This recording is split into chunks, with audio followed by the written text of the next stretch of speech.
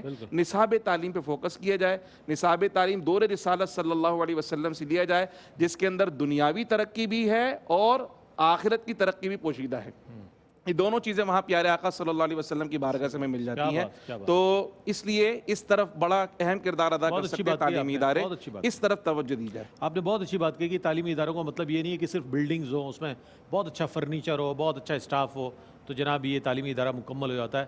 آپ اگر تعلیمی ادارہ دیکھنا ہے تو دار ارقم کو دیکھیں آپ, کہ کیسا تعلیمی ادارہ ہے کہ جہاں صحابہ کرام رضوان اللہ تعالیٰ علیہ مجمعین کی حضور تربیت فرما رہے ہیں. پھر اصحاب صفہ کو دیکھیں کیسی تربیت ہو رہی ہے اور کیسے صحابہ کرام رضوان اللہ تعالیٰ علیہ مجمعین نے دین کو پھیلایا. وہ ہے اصل تعلیم جو دی جا رہی ہے. اب یہاں پر یہ ہے کہ صحیح ہے ڈگری کا اصول ہے یا نوکری کا اصول, وہی پیش نظر رہتا ہے. ہم اس طرف آ رہے ہیں کہ اصلاح معاشرہ میں کون کون سی چیزیں اپنا کردار ادا کر سکتی ہیں, اپنا رول پلے کر سکتی ہیں. اب ریاست کی اس میں کتنی ذمہ داری ہے یہ جاننے کا ابھی اس حوالے سے میں جاننا چاہوں گا علامہ صاحب کہ ریاست کی اس حوالے سے کتنی ذمہ داری ہے کہ وہ اصلاح معاشرہ کے لیے اپنا کردار ادا کرے. ریاست کی ذمہ داری یہ ہے کہ ریاستی نظام کو دینی قوانین کے تابع کرے, اس لیے کہ ہمارا دین سماجیات, معاشرت اور تہذیب بہترین عطا کرنے والا دین ہے. جی آپ یہ دیکھیں کہ دنیا میں کئی اور مذاہب ہیں لیکن کسی مذہب نے کبھی یہ نہیں کہا کہ ہندوستان میں ہندو مذہب نافذ کر دو. کبھی یورپ میں آواز نہیں اٹھی کہ کرسچینٹی کو نافذ کر دو, ریاست کا دین بنا دو, مذہب بنا دو. مسلمان یہ کہتا ہے کہ ریاست کو دین کے تابع کرو. اس کی وجہ ہے اسلام مذہب نہیں ہے, اسلام دین ہے. کیونکہ اسلام دین ہے لہٰذا پاؤں میں جوتا پہننا ہو یا بین الاقوامی قوانین ہو, ہر چیز دین کے تابع ہے. اس میں معاشرتی نظام بھی ہے, اور معاشرتی نظام دین کے تابع اسی وقت ہوگا کہ جب قوت نافذہ مخلص ہو. اس کو نافذ کرنے والی قوت وہ انہماک کے ساتھ اور پوری اطاعت کے جذبے کے ساتھ دینی احکامات کو اس معاشرے پر نافذ کرے. وجہ اس کی یہ ہے کہ ہم معاشرے کے لیے تو کہتے ہیں کہ اس معاشرے میں دین آ جائے, معاشرے کا نظام دین کے تابع ہو جائے, لیکن ہم اپنی زندگی میں اپنے جسم پر, اپنے اس جسم کی ریاست پر کتنا دین نافذ کر سکیں. ہم نے اپنے اوپر دین کا اطلاق کتنا کیا ہے, ہمارے روز و شب میں دین کتنا نظر آتا ہے. تو اس سے ہمیں اندازہ ہو جائے گا کہ ہم ریاست کو, معاشرے کو دین کے تابع کرنے میں کتنے مخلص ہیں. یہ معاشرہ جب دین کے تابع ہوگا تو اس معاشرے میں علم ہوگا, اس معاشرے میں تہذیب ہوگی, اس معاشرے میں گھرانے مضبوط ہوں گے, اس معاشرے میں انسانیت کا احترام ہوگا. اس لیے کہ ہم علم کے میدان میں اس لیے پیچھے نہیں رہ سکتے کہ آج دنیا چاند پر پہنچ گئی, ستاروں پر کمندیں ڈالی جا رہی ہیں, لیکن اس جدید دنیا سے آپ اگر یہ معلوم کریں کہ زمین سے لے کر آسمان تک فاصلہ کتنا ہے تو یہ 2022 کی جدید دنیا یہ نہیں جانتی کہ زمین سے آسمان تک فاصلہ کتنا ہے. تمام تر ترقیوں کے باوجود ابھی علم اس سطح پر نہیں پہنچا کہ زمین سے آسمان تک کا فاصلہ معلوم کر سکے, اور ہم اس پیغمبر اعظم کے امتی ہیں جس کے قدمین پاک 7 آسمانوں پر. تو آقائے دو جہاں سے وابستگی فرد کا بھی سدھار کی ضامن ہے, معاشرے کے سدھار کی بھی ضامن ہے, اور ریاست کے سدھار کی بھی ضامن ہے. کیا بات, سبحان اللہ سبحان اللہ. اچھا حضرت کہا یہ جاتا ہے کہ کہتے ہیں اگر اصلاح معاشرہ ہو بھی جائے, لوگ اگر دین کی طرف آ جائیں تو چلیں, فرائض ہو گئے, واجبات ہو گئے, دیگر چیزوں کی تو تکمیل ہو رہی ہے, لیکن جو دنیاوی ترقی ہے وہ حاصل نہیں ہو رہی ہے. یعنی کہ دنیاوی طور پر وہ بڑا سکسیزفل نہیں ہے بندہ, امیر نہیں ہے, مالدار نہیں ہے, صاحب منصب نہیں ہے کوئی, سمجھا جاتا ہے دین کے لیے, دین میں آنے کے بعد وہ لمیٹڈ ہو جاتا ہے. کیا فرمائیے گا اس حوالے سے؟ اصل میں ہم نے اپنے طرز تعلیم کو ایسا کر لیا ہے کہ لوگوں کا یہ کہنا بعض صورتوں میں بجا محسوس ہوتا ہے. اچھا, وجہ اس کی یہ ہے کہ جب بعض بچے ایسے ہوتے ہیں جو دنیاوی تعلیم کی طرف آتے ہی نہیں ہیں, حالانکہ مذہب تو منع نہیں کر رہا, بالکل مذہب تو یہ نہیں کہہ رہا کہ آپ اپنے سلیبس کے اندر کچھ جدید چیزیں ڈال لیں یا آپ بیلنس لے کر چلیں. بالکل ایسا سلیبس مرتب کریں کہ بچہ اگر دنیاوی تعلیم بھی حاصل کر رہا ہو تو دینی تعلیم متاثر نہ ہو, اور دینی تعلیم اس کی دنیاوی تعلیم کو متاثر نہ ہونے دے. میری تو یہ خواہش ہے کہ انجینئر بھی ہو, عالم بھی ہو, ڈاکٹر ہو, عالم ہو, حاکم ہو, عالم ہو, ایسا ہی ایک بزنس مین ہو, عالم ہو. جب ہر جگہ صاحب علم بیٹھے ہوں گے تو آپ اندازہ کریں صحابہ کرام میں کیا تھا. سب صاحب علم بھی ہیں, مجاہد بھی ہیں, صاحب علم بھی ہیں, بزنس بھی کر رہے ہیں, صاحب علم بھی ہیں, کھیتی باڑی کر رہے ہیں. سب کو نبی کریم صلی اللہ علیہ وسلم نے علوم دینیہ سے نوازا تھا. تو یہ بالکل بعض اوقات ایسا ہوتا ہے کہ ہم جب ایک دینی شعبے میں داخل ہوتے ہیں تو شاید ہم پہلے ہی ایک اپنا مخصوص طرز زندگی متعین کر لیتے ہیں کہ اس سے باہر نکلنا ہی نہیں ہے. وہ ہمارے اطراف میں بھی سارے تقریباً ویسے لوگ ہوتے ہیں. میں گزارش کرتا ہوں ہمیں مثال بننا چاہیے. بہت سے اگر ہمارے اچھے علماء پڑھے لکھے ہوں، وہ پڑھیں بھی، اس کے بعد بہت اچھے کورسز کریں، آئی ٹی کے شعبے میں جائیں، بڑا کام کریں، وہ بڑا نام پیدا کریں ملک کے اندر. ملک کی خدمت بھی بہت ضروری ہے. بہت ضروری. ہمارا ملک ہے، خدا کی قسم اس کی آزادی جو ہے اس کی قدر وہ کرے گا کہ جو پڑوسی ملک میں رہ رہا ہے یا باہر کے ملکوں میں آپ چلے جائیں، انہیں ایسا محسوس ہوتا ہے جیسے ہم کسی کے اجنبی ملک اجنبی جگہ پہ رہ رہے ہیں، حالانکہ نیشنلٹی ان کو ملی ہوئی ہے. اپنے ملک میں آتے ہیں تو اپنائیت کا احساس ہوتا ہے.